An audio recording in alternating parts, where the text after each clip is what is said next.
Joni's here too. Welcome. Oh, this. Hi, Joni. Thank you for joining us today.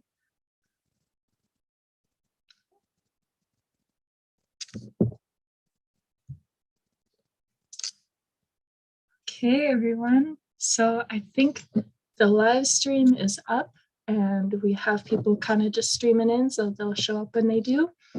A little introduction. Natalie Giazzo, Kanawiuke Koyukono Nodage. My name is Natalie. I am Natalie. I come from Oklahoma Cayuga people. I work here at Na Ilihi. And to start this, I'm going to say a little prayer. I'm going to turn off my video. I'm going to say it, and then I'm going to say it again in English, and then we'll jump into it. So. Smakweko, swadosios, osios, nikai huaka. Dead wadanahonyo ongwasoa. Dead wadanahonyo etinoha owejade. Dead wadanahonyo how de yowena rage onoguatra ni. Dead wadanahonyo ne wayaniota. Dead wadanahonyo ne ode hadoni. Dead wadanahonyo ne gadinyo. Dead wadanahonyo ne onegaonyo. Dead wadanahonyo ne kionheko. Dead wadanahonyo ne de yowawenye. De yetinahonyo ne etisot hadiweno dagies. Des wadanahonyo ne sadwajia edeka kagwakies. De yetinahonyo ne etisot asoheka etni dakies. De yetinahonyo ne ojisodagia. De yetinahonyo ne kie niyo kwe dage hadio keno. Des wadanahonyo ne songwaidiso. Daneto nagakweni ike agakieta ganahonyo. Daneto. Everyone listen for a little while. The people, we will greet each other. We will give thanks to our mother, the earth. We will give thanks to the weeds and the medicines. We will give thanks to the hanging fruits. We will give thanks to the trees. We will give thanks to the animals, and we will give thanks to our waters. We will give thanks to our sustenance. We will give thanks to the stirring winds. We will give thanks to our grandfathers, the thunderers. We will give thanks to him, our elder brother, the sun. We will give thanks to our grandmother moon. We will give thanks to the stars. We will give thanks to the four heavenly beings. We will give thanks to him, our creator. That is all that I was going to say today, to give thanks. That is all.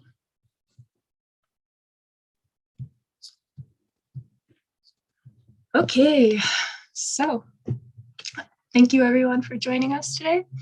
My name is Natalie, as I said, here at Na Ilihi Fund. I do a lot of things, but today I'm helping put on Blue Jay Festival. And what that is it's our annual autumn arts and community event. This year it looks like a series of online panels, including today's Beader social. So thank you for joining me today and doing this. We are streaming through, or we do have a Zoom room, and then we are streaming through YouTube Live. We also have an event sponsor for the first time, the Seattle Foundation. So big Masi, big thank you for their help in putting it on. And today I have a couple wonderful beaders with me, and I'm very excited. We're going to just have a discussion around beadwork. And hopefully everyone feels ready to participate. Just go ahead and drop any questions you have in the chat. But so to start, we'll start with introductions. And then I have a particular question we'll ask first. So Britt, can I have you introduce yourself and just give us an idea of who you are and your origins with beadwork?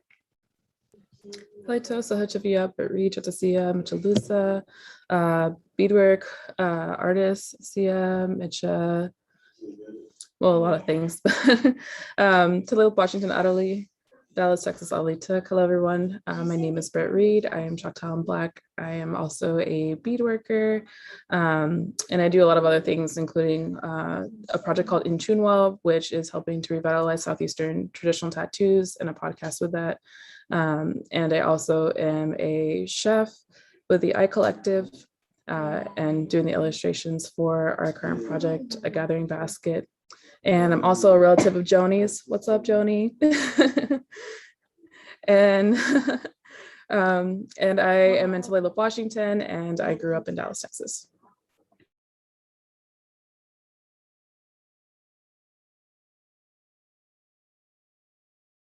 Thank you, Britt.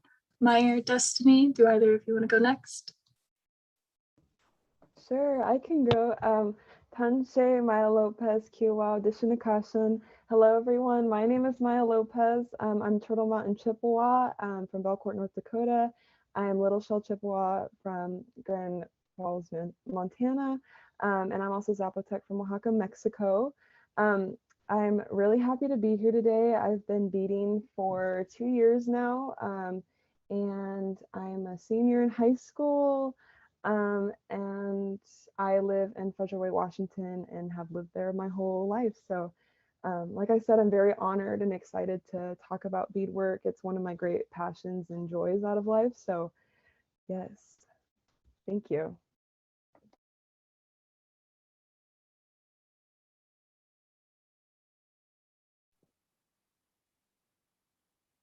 Hi, everybody. My name is Destiny Hunt Buck. I am one of Yakima, Cayuse, and Puyallup. I am 24 years old, and I am from Mattawa, Washington. I have been beading since I was an early teen to help make my power regalia. I am a caretaker, and I bead just as a outlet and just as an outlet. And I'm happy to be here today with Maya and Britt and Natalie. Thank you for having me. That's it. Wonderful. Thank you, Beaders. So the first question that we talked about when we first all met together and we're like, okay, what are we actually going to say today during this social? The first question that we started with were, what are some teachings you can share? Because we want to do this right. We want to do this in a good way. So what were some teachings that were taught to you and that, for the youth who are out here watching too, or anyone who doesn't know, what is something you'd like to share? How to go about beadwork in a good way?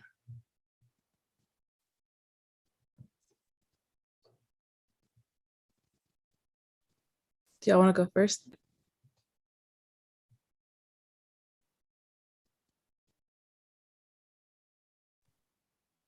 Yeah, I'll go first. Something that I learned about beading when I first started beading for my brother was to always bead in a good heart with a good mind, and always, that when you're beading to feel good and to have a good heart and a good mind, because what you're feeling can go into what you're beading and stay with it and go into it with the next person. You don't ever want to put bad feelings and give bad feelings to somebody else with what you give them or what they take from you. So that's one of the big teachings that I was always taught by my brother and reminded about all the time. So popcorn it to somebody else. Yeah, I'll just reiterate what Destiny said. That's one of the big lessons I learned, is to make sure you have a positive mind space and a clear head when you go in to start beading. And also, I learned that you should give your first piece to someone. So when I had my first medallion that I ever made, I gave that to my mom because she's a big part of my life and someone who I look up to. So it's just a way of honoring other people, I guess. And that's one of the big lessons I got taught as well, just to give that first initial piece to someone that you care about. Yeah, and then those were also 2 lessons that I was taught. And the first one also extends for me into pretty much everything that I do, whether that's cooking or like thoughts about like how to evaluate like tattoos and stuff. So for me, I feel like that's like a big one. And I think the other one I can share that hasn't been shared so far was that I was also taught to put like one bead that's different in it. 2 teachings around that I was taught was one was to show that like a humility kind of deal, that nobody's perfect but the creator. And then also that if it's a red bead, it represents the blood of the people. And so I put like in my beadwork, generally like one red bead And I think the other big one that I see, which I'm not sure with social media if people are following so much anymore, was the context I was initially taught was in making powwow regalia. And I was taught that, you never copy somebody else's design, because that could be a family design, that could be a clan design. And also just like a respect for that beater and like their craft and what they're doing and maybe how they came about that design. And also being careful about like the colors and stuff, because you can, if you know like what those designs and those symbols and colors mean, you can pretty much read it and kind of tell who a person is. And that by copying someone else's and also potentially wearing it too, you could be saying that you're someone that you're not. So that's also a teaching that I was always given. And that's one I try and follow as well, to try and, do my own designs. And if there's something I feel inspired by, trying to reach out to that beadwork artist and ask for permission before just doing it. I like that. So I don't have a long history with beadwork, so I don't have quite the background that you all do. I haven't had folks to give me teachings, but if anyone else in the audience so feels that way and they've been beading a while, maybe they heard something or they didn't hear something that they'd like to share, that's fine too. But we can move on. If you feel free, drop it in the chat too. We have someone monitoring both. Thank you, Chloe.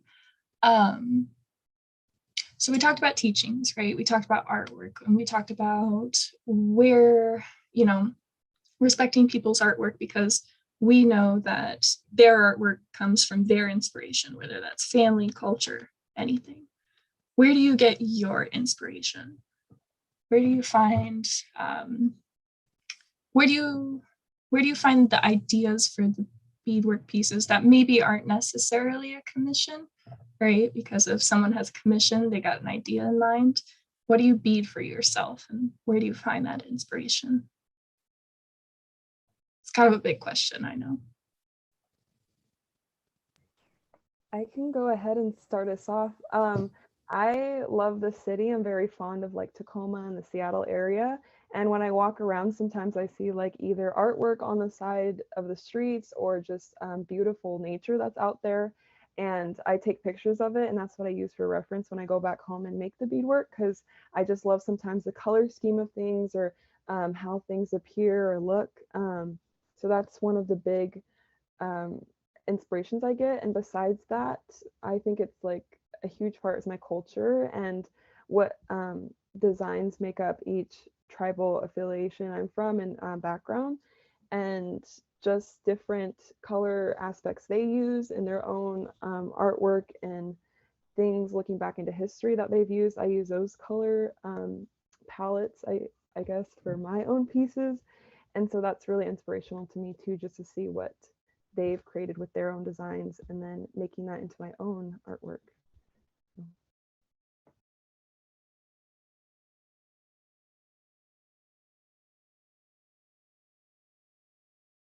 I guess I'll go. I didn't know which one of us is going to go next. Yeah, similarly, I also get really inspired by like my own tribe's beadwork. I'm really passionate about researching like what our designs are and what the meanings of those are, going all the way back to like predating, when Choctaws were Choctaws, when we were like mound building people in the Southeast, back like 1300s and before. And then going forward, kind of like what have people been doing that have they've used to express being Choctaw and like our view of the world and universe. And I think also the stories for me can be like really inspirational too, especially because obviously like I live in Washington, I'm not living in Oklahoma or Mississippi. And so being able to do beadwork that kind of showcases our stories is, I think, like a nice way to like kind of remind people of those stories, and for me to like kind of think about like what teachings go along with those stories. And then also like I'm also always here to rep the Southeast, because I feel like on the whole, and when I say Southeast, I mean like Mississippi, Louisiana, like Southeast, not Alaskan Southeast. Always have to make that distinction in this area. But I think on the whole, like our region is really underrepresented in art and food and everything else when we talk about, like native art or food or really anything. And I think that we have like a really awesome like aesthetic and, you know, cultural ways of being with the different tribes and stuff. So I like to draw on that. And then also I'm inspired by the ways that people are taking that and then incorporating like punk and goth and metal into that kind of design work. And so that's kind of, I think for me, like a driving factor right now of how to think about making beadwork pieces.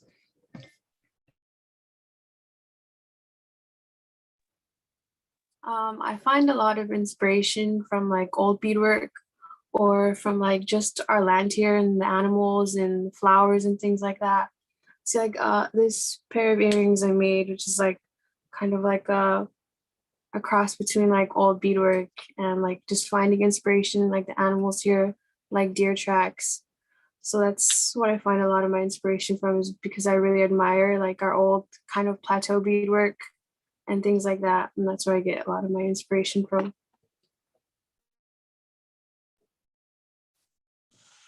I love that for you guys.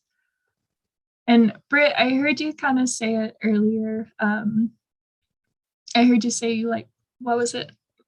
Punk and emo influences along with Southeastern beadwork. And I know we kind of had this discussion, and maybe this is a broader discussion too, about beadwork and the evolution of how beadwork has been sold, right, over the past how many years. And so is there a favorite subgenre of beadwork that you have that you've seen evolve over this time? I guess is what I'm trying to ask. I know it was really great in our pre-meeting and Britt just went off. I wish I could have recorded that for you all. But do you want to kind of speak to what you've seen over the past, was it 10 years that you've been beading? And then how the market's changed with regards to selling it? Yeah, and I mean, I think it's interesting. It's like a low-key like rant / passion that I really want to talk with other beaders around, because I don't think that it's something that is necessarily being documented, but like absolutely should be in terms of artistry and craft. And I feel like we're in like the golden age of beadwork right now, in part thanks to social media. But I find it interesting that, well, one, that at least when I was taught beadwork, I like what we talked about, like specifically was, you know, taught up with specific teachings that I was definitely told to incorporate and do whilst beading. And I don't know if people are still doing that, but in terms of like the visuals of beadwork, I think it's just like gotten better and better and better. And I certainly see a difference in the way that beadwork on Facebook is being done and also kind of sold and showcased. Between like that and Instagram, like I feel like it's a whole different world, which I definitely am partial to the Instagram style of showcasing beadwork and the community of beaders on Instagram versus Facebook. But I think it's interesting that like, because we can see everyone's beadwork, right? We don't have to wait until we go to a powwow, which would otherwise be kind of like our only time to really see other people's work or to buy other people's work. We're constantly seeing like new beadwork every single day by like the thousands, and being able to see like different regions and just being inspired. And so there's a little bit of, well, there's also copying. So there's like good and bad things that happen. And like copying without really understanding like where the culture that people are taking that particular design from is really coming from, and the ideas around it, which I think is a little bit problematic, myself, just speaking only for myself. But I also really love that because of being able to be exposed to so much beadwork and seeing how people are doing things, there's a lot of subgenres that are coming out. So my personal favorite one right now, if I had to pick one, is Southeastern like mound building iconography with like punk and emo and metal and gothic influences. I really like the ways that like people are taking old designs that our ancestors did and incorporated into like various forms of art, and then making it kind of in this like new way to bring it forward and make it relevant for our current generation. I think that's pretty cool.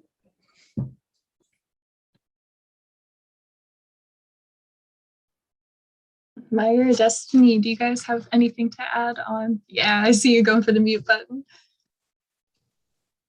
Just like the same thing that Britt said, my favorite like subgenre was like old designs, but doing it with like newer materials, like 24K gold. Like everybody's doing the 24K gold right now, and I'm into that too.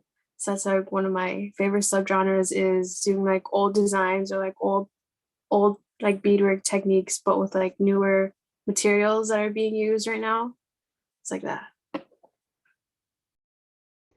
I'd say too, kind of going off of what Destiny mentioned, like the different kinds of beads you can use, like the glow in the dark ones. I saw a Baby Yoda one with like glow in the dark beads, and I was like, wow, I got to get my hands on some of those because you can make so many awesome and fashionable designs now, which I think is like very new age, I guess. So I also like the bling and the pastels. I like beadwork I can't make, so like really intense, like either like murals on a medallion of like someone's face. Like I think those are awesome, and there's just so much out there that like I appreciate. And when I scroll through like Instagram, I'm like, yes, I'm liking every single one of those posts. So yep. You mentioned something good, Maya. It was things I can't bead, right? And there's things we can't bead. There's things that we don't like to bead. So, do you have a favorite, not style as in like design, but do you have a favorite way to bead or a favorite type of object to bead? And I guess the inverse of that question is, do you have a least favorite type of object to bead? So that could be like medallions, or go for it, Maya. Yeah, I think the fringe earrings are the easiest for me to make because they're like honestly fast to me, and you get it done really fast. I like seeing my product right away, so once I have an idea, I'm like, I want to see this like turn out. So that's a really good way for me to do that. I also like doing like the calves with the diamond in the middle and then beading around that. I think that's an awesome way to get like patterns and different designs of that. My least favorite now is, I don't know, I would want to say medallions because they're kind of time consuming and I don't have all that much time nowadays, so it gets kind of difficult. But yeah, that's what I'd say.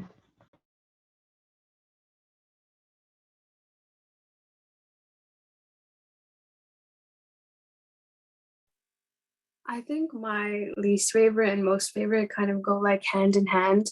Like I really like freehand floral beading, but it's like really hard to like get them to match up once you finish one side. So it's like it's my favorite because you can really do anything with freehand beading, but then trying to get it to match the other side is probably my least favorite part because it's so hard to make it match up to the other side. So mine go hand in hand together. I think my favorite is before I said earrings was my least favorite. I guess I have to specifically say cab earrings are my least favorite. I really like them in terms of like when other people do it. So I'm definitely down to buy them, but not make them so much. But my favorite, because I like to draw upon like older designs and kind of tell stories with it. I think now are like either medallions or I'm getting into also coin purses. So I haven't yet like fully completed a coin purse, so we'll see what I say after I try completing an entire one. I've got most of the beadwork done. I just have to like construct it. But yeah, I think I like those two just to like be able to get the concepts out in my head that I have, even though they do take quite a bit of time.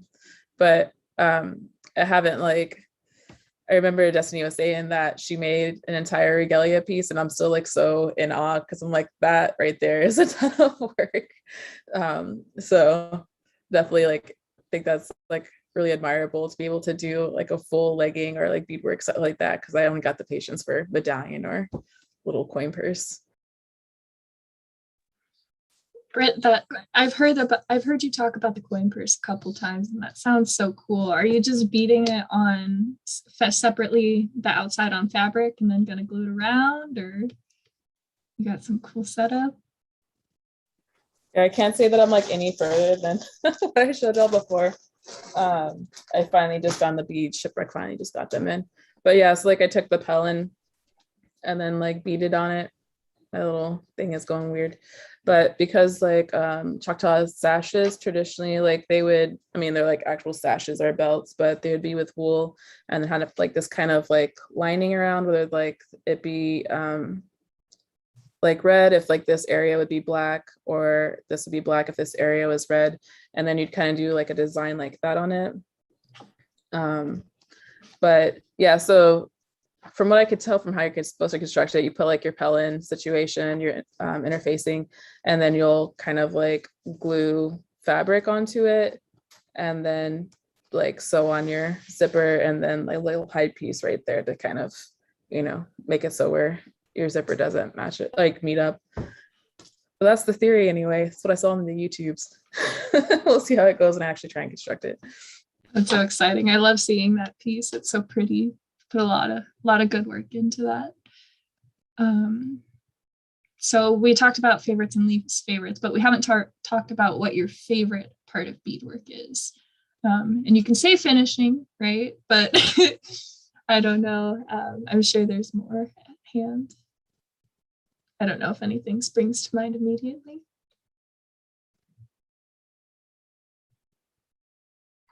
I think all of our answers are probably the same on this one, so sorry I'm taking y'all's answer. But my favorite part is to the actual like gifting to people of it and like seeing the joy that comes with it. I think that I prefer gifting it, or like if they've sold it to them, then like give it to them in person to see that initial reaction. But photos are pretty good too. And then the other one is just like slowly seeing the design come out from like what I have in my head into like what's actually physically happening. I think Britt said it perfectly. That's what I would say. But also too, I'm really big on like colors and like seeing the colors come together, because I'm like, oh, I can figure out that this looks good together, or I found this like design from like my own tribe, and I'm like, oh, those colors would work. So once I see that come together and I have the whole piece, I'm like, yes, this is what makes me happy, is seeing that. So yeah. I think mine is like the when like a new idea first pops into your head, and then it comes out exactly or even better than the idea that was in your head. So that, and also gifting, because I really just like making things and giving people things instead of like selling. Like it's so much more like giving, like personally, to give things to people than to sell things.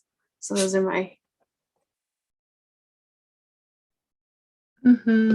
Yeah, I like what was said about the process. Seeing it actually kind of come up for you is always so exciting.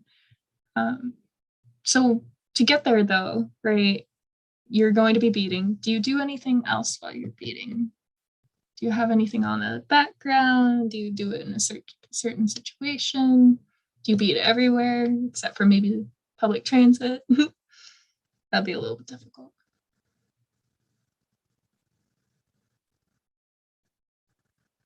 I didn't see him go for the button. I have beaded in public transit actually. That one's a little bit different than doing at home. I definitely like tried to cultivate the inner peace and outer don't talk to me face whilst doing that, especially like on the train, because you know you got all these different people that are like, ooh, what are you doing? I'm like, I'm not here to talk to you, but you know, inner peace. Good thoughts.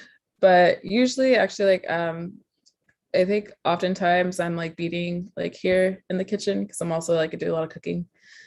And then oftentimes too, like I used to watch a lot of Korean dramas, just like binging them to do beadwork, but I switched to just listening to like a lot of audiobooks lately. But yeah, none like no crime ones or anything, but yeah, just a lot of like audiobooks.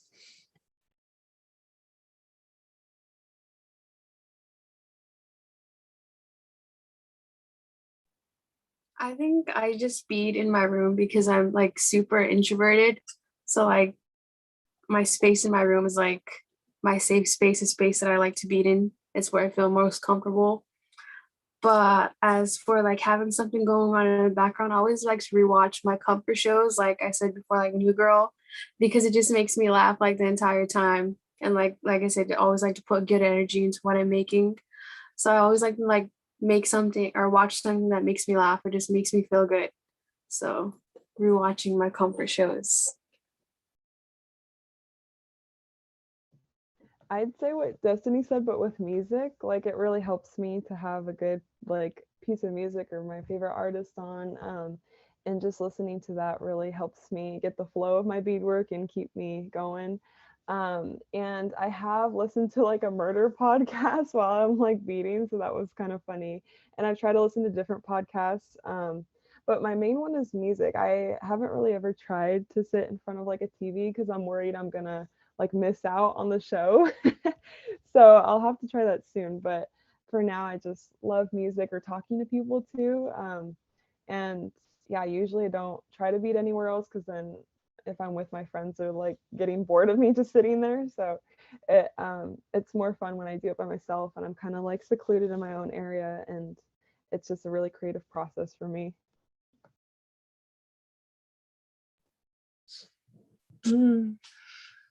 I like that a lot. I like the idea of rewatching things that you've already seen, right? Because then you're not missing out. Yeah, I don't think I could do any project like that where you actually have to look and stare watching something new, because I know I wouldn't be able to follow to the end of it. But so do you have, whenever you're beading, right, you got all your supplies, you got everything, maybe a blanket, maybe a glass of water, but do you have any other beadwork tools or must-haves that you have to have while you're working? That can include furry friends, I see, Destiny.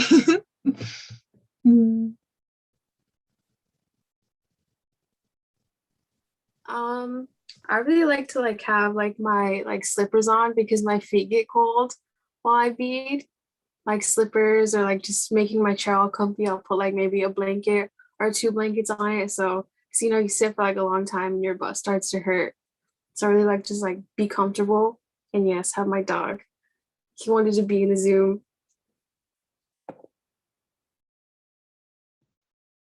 That is so cute. I'd say my dog too, because I'm such a dog lover. So definitely I have my 2 dogs right here right now. But that, and then sometimes I put blankets over my lap because I want to be cozy.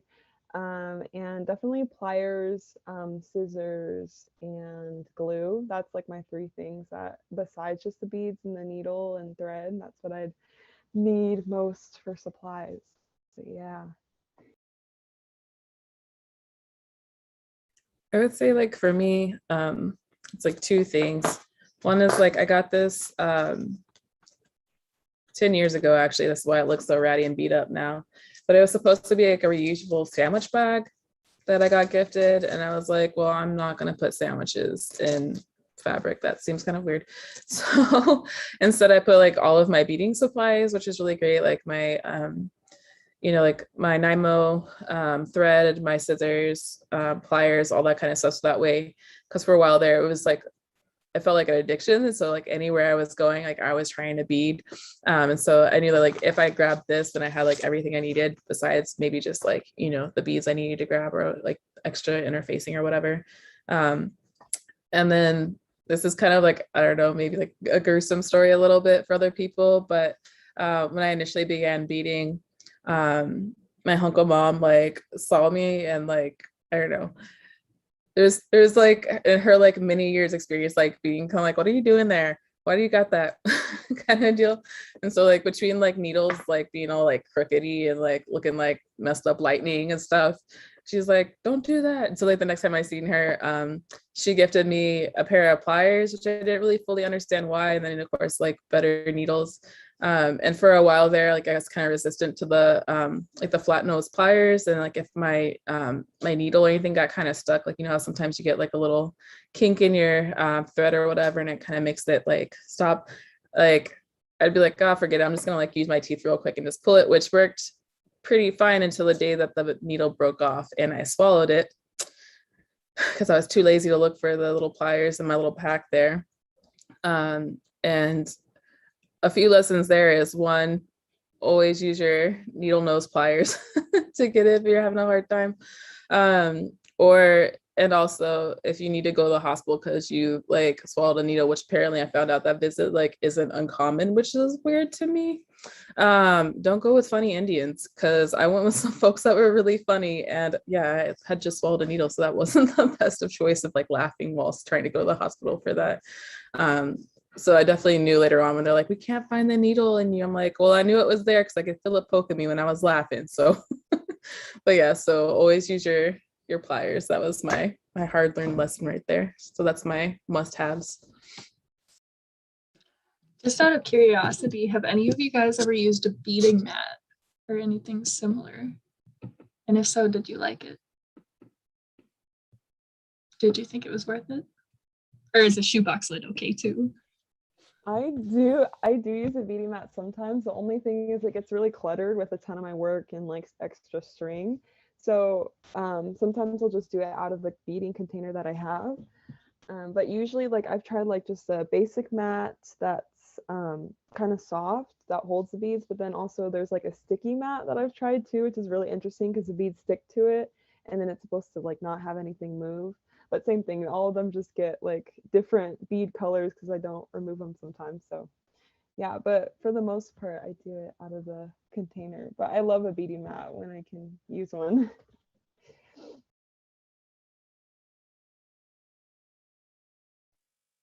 I have never used a beading mat. I just use like a tray, and then I have like a little piece of like corduroy material that I have in here. So like I've always had it for like ever.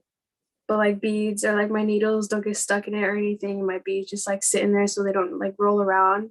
It's just always worked for me. So I've never like looked into using a beading mat. Yeah, I think for me, I'm like constantly in a state of like organized chaos with most of my things, including like my like dragon's hoard of beading supplies. But I think both because of, again, like before like COVID happened, like trying to be like really mobile with my beading supplies. And also I don't particularly, unless it's like bead soup, I'm not trying to have my beads mixed. And then also like I feel like if I have a beading mat and I'm like going down like that to pick up a bead, like gravity is like inherently working against me. So I'm more of a fan of like these stacked kind of bead deals. So that way, you know, I can get exactly like what color I need. I can tell like when I'm getting low to like, you know, kind of re-up it with the hank. And so like, yeah, I think the beading mat, I've primarily used that for like when I was like riding in a car. So that way, like when my partner would like get on the brake or whatever, my beads wouldn't go flying like so much. But I also noticed that like just having like a cutting board, which I like for years had people just look at me like, why you got a cutting board with you? I'm like, it's my beading board.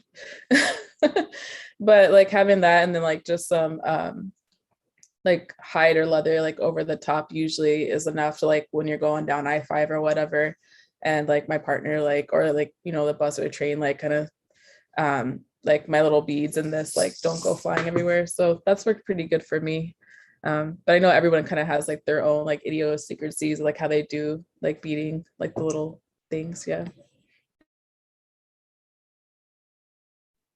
I love that mental image of you just like in the passenger seat with a cutting board and like a little piece of leather. Like, wow, I would have never thought about that as an effective beadwork stage, I guess, for a car, but cool. I'm glad to know we can do it. Okay, so here's another question that we've talked about. What does beading do for you? You know, that can be something economical, spiritual, mental, emotional, physical. But what does beading do for you?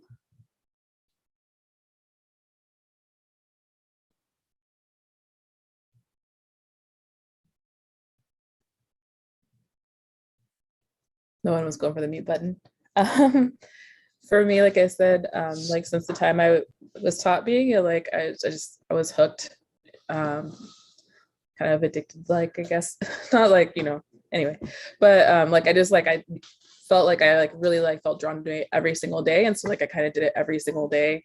for most of the past 10 years. And so there's definitely like concepts or like techniques that I really wanted to try out that I just had like stuck in my head and I had to get out. And so for me, it was, I guess, like another way to express those concepts that I had in my head, or, you know, to be able to gift people and like get that good feeling and put those good feelings out, and show my love and appreciation for people.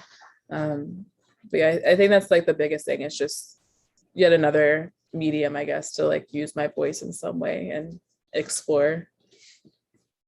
And also like reconnect to like, you know, teachings and and like story and design work and stuff for my tribe and people from my tribe.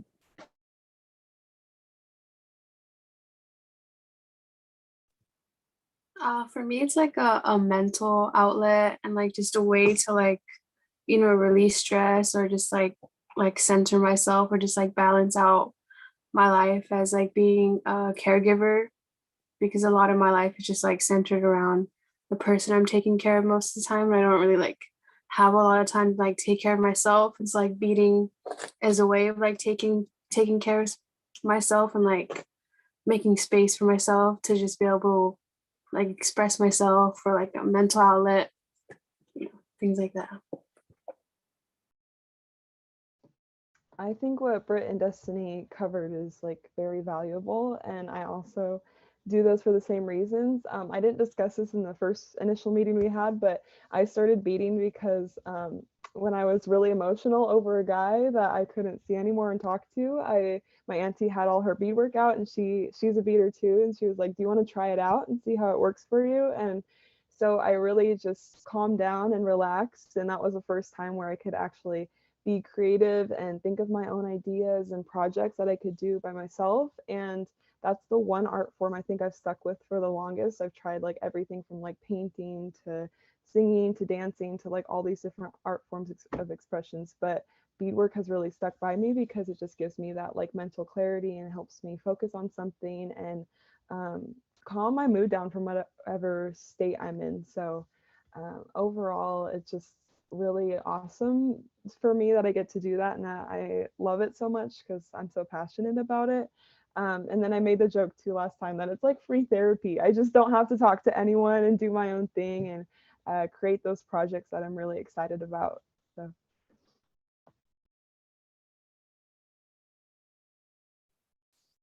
That's awesome. Thank you, everyone. So if anyone has any questions, feel free to drop them in the chat.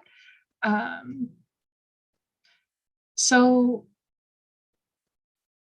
I don't think, you guys may have said, Britt, I know you've been beading, you said about 10 years now. Maya, 2, I think it was. And then Destiny, how long have you been beading? I've been beading since I think I was like about 12. It could have been even 11, but I'm not quite sure because it's been quite a while since I've been that age. So yeah, I started beading as a way to help my brother to bead my PAL outfits, because I had been dancing since I was like a baby and he had been making all my outfits by himself the whole time. And then I finally got to an age where he could finally start teaching me and I could actually like pick it up. So yeah. That's awesome. He was like, it's time for you. You're growing. No, but so on that note of him teaching you, have you been able to teach anyone else? You know, have you been able to pass that on to other people, for everyone? I've had like a few people ask me about like certain techniques and things like that. I taught them like what I could, just like friends like from pals where they seen that I made something and they were curious of like how I made it. So I like did like a little like snap video and tried to do the best that I could. Yeah, that's like pretty much the only people who have like asked about certain things, if I could teach them how to learn or teach like certain techniques.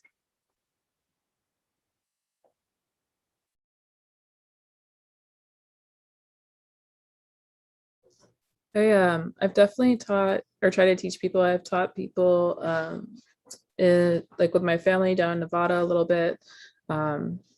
Just so like that way, like whenever like my female cousins and aunties needed to go off to like be by themselves, but they'd have something to do out like on our family grounds, because otherwise it might be a little boring. And then I've also taught the Hebel Cultural Center and like also some friends, but I've definitely seen the truth of like the phrase like beading isn't for everybody be super true, because even if people like really admire it or like they think they could do it, once you kind of show people like even just like the easiest project, they might be like, this takes too long. Oh, my eyes can't do this anymore, like, you know, like, or it's just too small in general. Just don't have like the patience or whatever. So, and I think that's okay, since, you know, we all have our different talents and gifts that we have to give. So I think like out of all the people that I've taught, I think maybe 3 or 4 people are still beading out of all the people. So I guess it kind of shows you the ratio of like how many people really, even though we all love beadwork, how many people are down to actually take it up and do it. And that's kind of what I've heard from other people that have taught others to bead as well.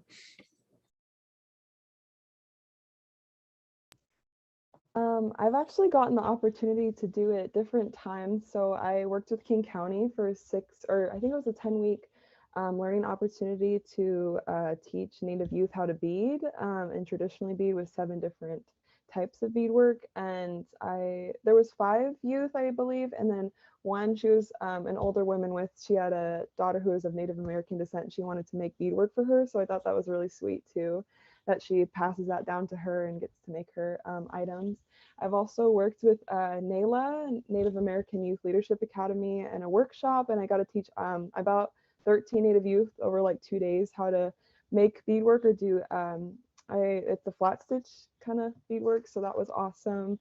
I taught my coworkers. I work at Urban Indian Health Institute, which is really close to Naha Ilahi, actually, in Seattle, and they all asked me to do it at like one of their lunch and learn times. So that was really awesome to teach my own coworkers and friends of that workspace. And last, I think I just, besides that, like teach some of my family and some of my Native American friends who want to learn the tradition and how I work with beadwork. They've also been fascinated, and I got to teach my friend how to make fringe earrings for the first time. She was super stoked about it, and she wants to buy more from Shipwreck. She's like really into it now. So that's been awesome. And then my mom sometimes, she's like, how did you make that? She's like, can you teach me how to do that certain stitch or whatever? So just things like that over time. But I've been so fortunate to have taught that like such valuable lesson to other people. I love that, Maya. I didn't realize you were doing so much, and we gotta get lunch sometime. So this next question is straight off of YouTube. What is the most favorite thing you've made? Recognizing, you know, we don't want you to go digging if you don't have it, but think about it. What is the most favorite thing you've made so far, if you can share with us?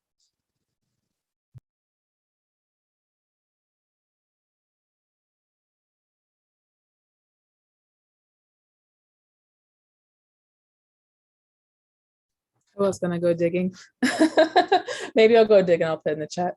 But I think my most favorite one, because I feel like I sacrificed the most from it, I actually got carpal tunnel from working on it. But I was really excited to learn how to do like Choctaw traditional sashes, which like these kind of like longer wool sashes, kind of like where the inspiration for this coin purse like generally came from in terms of like construction wise. I really liked that. That was something that I beaded every day for 6 months and took quite a bit of time. One of the other projects that I definitely was like beading on the sounder training when I was going to and from Tulalip and Capitol Hill for culinary school.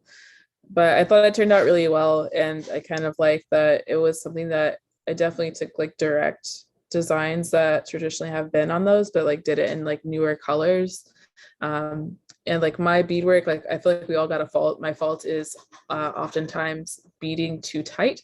And so sometimes like on my rosettes, especially like I've gotten better, but like it had like this kind of curved effect. My ideal for it was for it to lay flat, but ended up like curving. So I had like this like 3D effect, which I think like actually turned out to be pretty cool. And so like I really appreciated that. And so I think that's my favorite piece that I've done to date. And I'm really thankful also that it like ended up in the hands of like several different friends, like as it's like, you know, taken out its life outside of like me working on it. So it's really nice to see it like still hanging out and like donning my friend circle and making them feel good.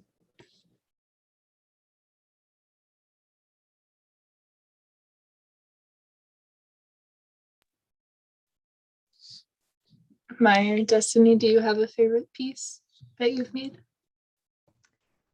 I think for me, it would be my mom's like sweatshirt pocket because she wanted me to bead like on her little pocket something from like our culture and like with the Métis flower artwork. And so I made like my own design, and it took a long time, but I don't know how Destiny does it with the leggings and everything, but it was just like a little square and it took so long, but I was really proud of it in the end. And I like the color scheme and the flowers on it, and she really ended up loving it. So like the meaning of it too, just to make that for my mom was really special to me. So that's what I'd say.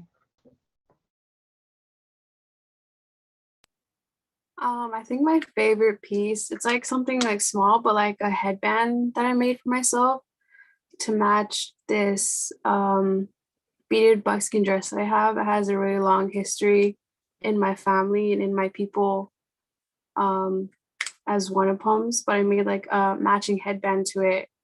And it's like one of my favorite things. I don't know why, because I think it just really connects to like the history with the dress, to my people and our family. But like it's like this headband. I don't know if you can like really see it. Like that's the headband, and then like there's the dress. So yeah, I think that's like my favorite piece that I've made so far. That was beautiful, That's really Destiny. beautiful. Thank you for sharing with us. Britt, I heard you say something interesting, and maybe we'll make this the last question. I heard you say that you feel like one of your faults, I guess, in beadwork is that you make it too tight, right? That you stitch too tight. Destiny or Maya, do you have any similar things you're working on in your beadwork to make it just a little bit more? The things you're keeping an eye on, right, in the rearview mirror? Also, mine is also like pulling too tight too. I have these like pair of earrings that I made my grandma a while ago, and like you can't like really tell, but like they're like a little like curved because I pulled really tight. But it's just because you pull tight because you don't want the beads to really be loose, especially when you like lazy stitch, because sometimes they can get loose. So you like pull pretty tight to get them to lay flat, and then it makes it like curve over a little bit. So yeah, that's what I need to work on, is also not to pull too tight. I'd say, I don't know about you guys, but I use a lighter to light my some of like the ends off to make sure they're like stable. And I like recently, this isn't like the last year, I got over my like fire, because I was super scared of fire growing up, and I got over that fear. And now I'm just like burning things, and sometimes I burn them too much, and then I'm like, oh no, like some of the felt like gets burnt, or I burn my knots too much. So I need to lay off on that and kind of make sure that I'm doing it in a more appropriate manner and like more lightly. So that would be my fault, I think. I like those. And Britt actually just put in the chat, this is great. The quickest photo of the sash that could be found. It's in a shadow box. And I love that you have it in display when that's not in use. That's really beautiful. I like the duality of the piece too. There's yellow and blue, and it reminds me of fire and ice in a way. I don't know if that was the intent, but very nice regardless. So we are coming up on the hour, and recognizing that this is the lunch hour. I do want to be respectful of everyone's time. So unless anyone has any more questions. No? Speak now or forever. Oh, go ahead.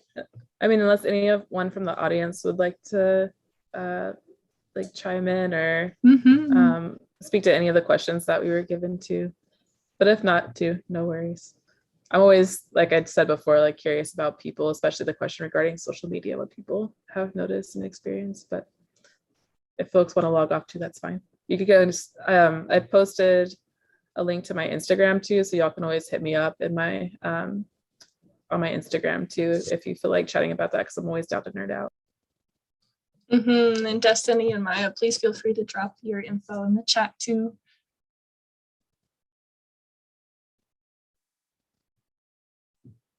No, it seems like folks are pretty all right. Well, thank you everyone for joining us. Thank you very much to all the beaders for just sharing what they have to share, sharing their beadwork, sharing their knowledge, and sharing their stories. Thank you everyone for watching, whoever you are, if you're watching now or if you're watching later, if you're in this room with us, if you're at home. So thank you everyone. I'll go ahead and let everyone filter out. We are ending 2 minutes early, so enjoy those 2 minutes. I know they're hard to come by, especially during the workday. Yes. Thank you, everyone. Thank you, Johnny, for coming. Thank you, Joni. Thank you, Jacqueline. Thank you, Cece. Thank you, Chloe. Oh, wow. It's just NIF members. Y'all want to speak up?